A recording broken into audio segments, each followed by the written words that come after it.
आज की वीडियो का जो हमारा टॉपिक रहेगा हम उसमें CSS वेरिएबल को चेंज करेंगे dynamically with the help of JavaScript. तो ये जावास्क्रिप्ट की ये तीसरी वीडियो है जिसमें मैं आपको जावास्क्रिप्ट के प्रोजेक्ट बना के आपको उसके कॉन्सेप्ट को क्लियर करता हूँ।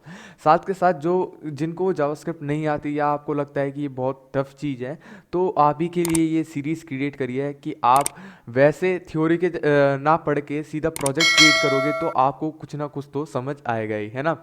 अब आप देख सकते हो जैसे कि मैं यहाँ से स्पेसिंग इंक्रीज और डिक्रीज कर रहा हूँ, तो विदाउट रिफ्रेश जावास्क्रिप्ट की मदद से ये यहीं नीचे चेंज होते हुए दिखाई दे रहा है। तो इसी चीज़ को करना है। साथ के साथ सोर्स कोड डिस्क्रिप्शन में दे रखा है जो कि मेरे गिटहब अकाउंट से लिंक्ड है। आप गिटहब पे हो तो then please follow my channel. अब सीधा इसे कोड करने चलते हैं। आप यहाँ देख सकते हो, यहाँ पर पहले मैंने बेसिक सिंटैक्स लिखा है HTML डॉक्यूमेंट का एंड टाइटल दिया है जो कि आज की वीडियो का हमारा टॉपिक रहने वाला है CSS वेरिएबल। अब यहाँ पर बॉडी में सबसे पहले एक हेडिंग दी है जिसमें मैंने ये जावास्क्रिप्ट को अलग से सेलेक्ट कर रखा है, जिसमें HL नाम की उसे एक क्लास दे रखी है। इसे एक बार ओपन विद लाइव सर्वर कर लेते हैं जो भी इसका आउटपुट है। आप ये देख सकते हो मेरे इनपुट टैग में इन पे वैल्यू चेंज कर रहा हूँ तो अभी कोई भी मेरी इमेज में असर नहीं आ रहा, ना मैं बेस कलर चेंज करूँ तब भी कुछ हो नहीं रहा। अब आगे बात करते हैं। इसमें मैंने जितने भी मेरे इनपुट टैग है उनको मैंने div ऑफ क्लास कंट्रोल में रखा है। सबसे पहला जो इनपुट टैग है वो है टाइप रेंज का, जिसमें मैंने मिनिमम उसे 10 दिया है, मैक्सिमम 200 एंड वैल्यू 10 दी है। मीन्स जो इसकी मिनिमम वैल्यू है वही है ना, तो इसलिए ये यहाँ पर बाय डिफ़ॉल्ट आएगा। जब आप रिफ्रेश कर दोगे तो अभी भी देखो। एंड देन बाद में वैल्यू ब्लर को लेने के लिए मैंने टाइप करी है रेंज। सेम जैसे मैंने स्पेसिंग को लिया था वैसे ही मैंने अपने ब्लर को लिया है, जिसमें मैंने minimum and then maximum property set कर दिया है। एंड देन वैल्यू जो इसके हाफ में है लगभग। And then data sizing property को मैंने अपनी पिछली वीडियो में एक्सप्लेन किया था। इससे आप अपने खुद के कस्टम एट्रीब्यूट्स क्रिएट कर सकते हो। तो यहाँ पर आपको data dot name, name means कुछ भी आप जैसे साइज ले सकते हो, है ना। इसमें लिख सकते हो पूप, है ना, कुछ भी, मतलब आप अपना नाम का कुछ भी वेरिएबल क्रिएट कर सकते हो, है ना। अब आगे बात आती है यहाँ पर जो आप कलर ले रहे हो वो है type input of type colour से। कलर में आप देख सकते हो, इस पर क्लिक करो एंड देन आपके सामने ये हैक्स में भी आ जाता है। देन इसके बाद मतलब हैक्स में, RGB में, और 3 तरीके से आप कलर इनपुट ले सकते हो। देन आखिरी में लिंक करी है मैंने अपनी इमेज। एंड देन स्टाइलिंग बहुत ही थोड़ी सी करी है जिसमें image, body and controls inputs बहुत थोड़े। सबसे पहले आपको CSS वेरिएबल पता होने चाहिए। जो आपको नहीं पता कोई बात नहीं, CSS वेरिएबल्स क्या होता है कि आपके काम को आसान कर देता है। तो इसको डिफाइन कैसे करते हैं, ऐसे dot semicolon root and then इसके अंदर आओ। इसमें आपको डबल ये माइनस से आपको अपने वेरिएबल का नाम देना है। जैसे मैंने दिया स्पेसिंग, है ना। एंड देन स्पेसिंग में क्या दिया, तो ये देखो जो ये मेरा वर्ड है इसे ही मैंने यहाँ पर रखा है। आप पूछोगे कि ये ही क्यों दिया, आपको बाद में पता चलेगा। अभी के लिए मैं यहाँ 10 पिक्सल दे देता हूँ। देन इसके बाद मेरे को ऐसे ही 3 वेरिएबल चाहिए जिसे मैं कस्टमाइज करूँगा with the help of JavaScript. Then पहली दूसरी वैल्यू होगी वो हमारी होगी ब्लर। एंड देन तीसरी है बेस। बेस में हम अब एक कलर पास करेंगे, तो कलर के लिए हैश FFC600। ये एक हेक्साडेसिमल कोड है जिसका कलर है पीला। अब इसे यूज़ कैसे करते हैं, जो हमारी ये वेरिएबल क्रिएट हो चुके हैं तो आपको बता देता हूँ। जैसे कि यहाँ पर जैसे मैंने पैडिंग दिया, पैडिंग में मैंने दिया लेट सपोज जो हमारी वेरिएबल स्पेस है ना। तो यहाँ पर मेरा वेरिएबल स्पेस यूज़ किया। एंड देन यहाँ पर मैंने बैकग्राउंड कलर दिया इसे वेरिएबल बेस कलर। तो ये देखो आप इसका 20 पिक्सल का चारों ओर से पीला कलर आ चुका है। तो क्या होता है कि जैसे कि आपको बहुत सारा लंबा कोड है, आप एक साथ वेरिएबल का नाम चेंज करना चाहते हो जिनका कलर सेम है, तो आप ऐसे रूट कर सकते हो और ऐसे 10 चीज़ों में शॉर्ट हो जाएगी। ये तो हुई उसे यूज़ करने की। देन अगली प्रॉपर्टी जो मैं दूंगा वो होगी फिल्टर ब्लर। ब्लर क्या करेगा, इमेज को ब्लर कर देगा। इसकी वैल्यू होती है हमारी पिक्सल में, जैसे 1 पिक्सल, 10 पिक्सल, 100 पिक्सल। 100 पिक्सल पे गायब हो जाएगा। एंड देन यहाँ पर आपको पता है मैंने एक वेरिएबल क्रिएट कर रखा है इसके लिए जिसका नाम है हमारा ब्लर।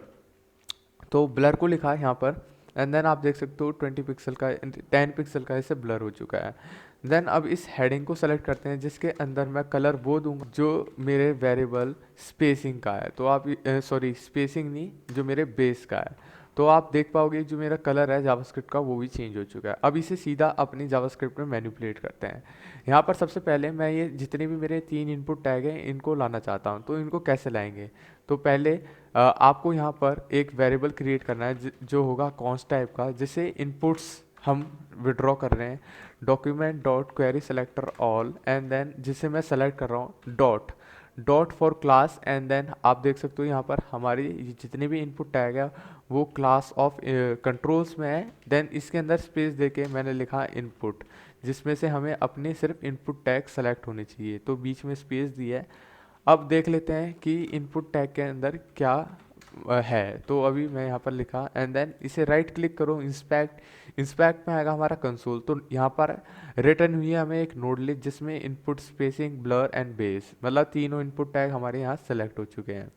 तो आप पूछोगे यार इसका क्या फ़ायदा है, एंड देन ये नोड लिस्ट और प्रोटोटाइप नोड लिस्ट एरे में क्या अंतर होता है। तो आप देखो नोड लिस्ट में बहुत ही थोड़े ऑपरेशन होते हैं, प्रोटोटाइप पे क्लिक करो तो ये देखो कितने कम ऑपरेशन है, बट आप इसी में एरे में जाओ तो उसमें एरे को डील करने के लिए बहुत सारे तरीके होते हैं। जैसे आप यहाँ पर लेट एरे इक्वल टू आपने कुछ भी दे दिया 1,2,3 एंड देन आखिरी में इसे प्रिंट करवा दिया, जैसे सी लॉग एरे।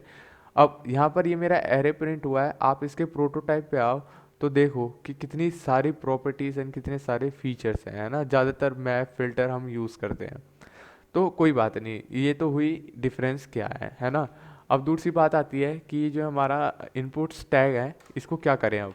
तो सी लॉग जो हमारा ये इनपुट्स है, मैं चाहता हूँ इन सबको प्रिंट करवा दूँ। तो एक तरीका है तो प्रिंट करवाने का, वो है आइटम यूज़ करके। आप आइटम 0, यहाँ पर 1 एंड देन ऐसे 2 करो। टोटल हमारे पास 3 एलिमेंट है। जावास्क्रिप्ट से जो काउंटिंग शुरू होती है वो 0 से शुरू होती है। तो आप देख सकते हो तीनों इनपुट टैग आ चुके हैं, बट ऐसा कोई नहीं चाहेगा कि ऐसे प्रिंट करें। तो इसके लिए मॉडर्न मेथड क्या है, तो यहाँ पर मैं यूज़ करूँगा इनपुट्स डॉट फॉर ईच, जिसमें मैं एक फंक्शन कॉल कर रहा हूँ जिसमें होगा, आप कहते हैं कि यार एरो फंक्शन यूज़ करो, बट बहुत बंदों को अभी भी एरो फंक्शन नहीं आता, तो इसलिए नॉर्मल फंक्शन क्रिएट कर रहा हूँ। तो सी लॉग इनपुट किया मैंने, तो अब देखो कि हमारे पास वो ही 3 इनपुट सेम आ रहे हैं जो हमारे आइटम करके आ रहे थे। बट इस टाइम हम इसको और एडवांस ले जाएंगे। जैसे कि मैं यहाँ पर इनपुट को कॉल किया जिसमें मैंने डॉट ऐड इवेंट लिस्टनर किया। ऐड इवेंट लिस्टनर मीन्स पहले कौन सा इवेंट इसमें करेंगे कि अगर कोई बंदा इस पर चेंज करता है देन ये वाला फंक्शन चल जाना चाहिए। तो फंक्शन का नाम मैं लिख देता हूँ set fun. Set fun means मेरा खुद का एक फंक्शन होगा। तो यहाँ पर मैं एक फंक्शन क्रिएट करूँगा जिसका नाम होगा सेट फन, एंड देन ये parenthesis close and C log हाय। तो अब देखते हैं, अभी के लिए तो ये एरर्स को इग्नोर करो बिकॉज यहाँ पर मैंने ऑटो सेव कर रखा है। तो जैसे कि मैं यहाँ पर वैल्यू चेंज करता हूँ तो यहाँ पर हाई आ रहा है। तो आप देखो बेस का यहाँ पर तो हाई 2-3 बार आ चुका है, तो मीन्स ये फंक्शन बराबर काम कर रहा है। अब बात क्या आती है कि ये इसकी क्या ज़रूरत पड़ी जो आपको ये चेंज। तो अब देखो यहाँ पर मैं सी लॉग दिस करूँगा तो होगा क्या कि जिस जिस मैं इनपुट टैग को सेलेक्ट करके चेंज करता हूँ तो वो वाला टैग हमारा सेलेक्ट हो जाएगा। तो इसमें आप एक चीज़ देखो, अभी मैं इसे डबल करता हूँ एंड देन यहाँ पर मैंने लिखा डॉट वैल्यू। आप पूछोगे वैल्यू क्यों लिखा, अभी बताता हूँ। देखो यहाँ पर मैंने स्पेसिंग इतना दिया, इसमें वो इनपुट टैग सेलेक्ट हुआ जिसे मैंने अभी किया, जिसमें वैल्यू चेंज किया, एंड देन उसकी जो पर्टिकुलर वैल्यू मैंने अभी सेलेक्ट करी है वो 136 मैंने इससे ग्रैब कर ली।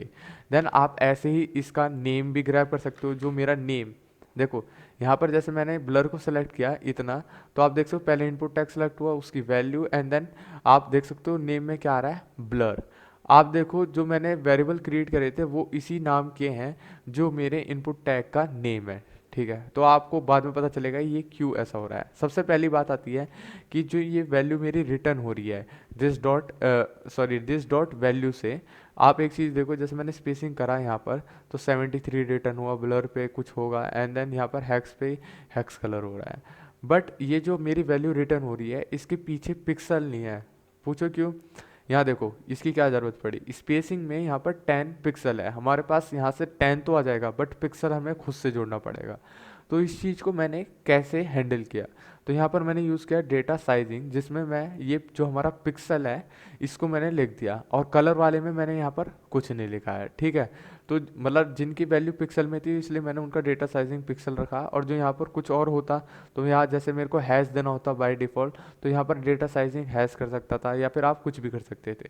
देन अब इन डेटा इनपुट्स को कैसे लेकर आएंगे, तो यहाँ पर एक तरीका तो क्या कहता है, पूछो क्या कहता है कि भाई आप एक वेरिएबल क्रिएट करो जिसका नाम हो सफिक्स। सफिक्स मीन जो पीछे वाली चीज़ है, दिस डॉट डेटा सेट।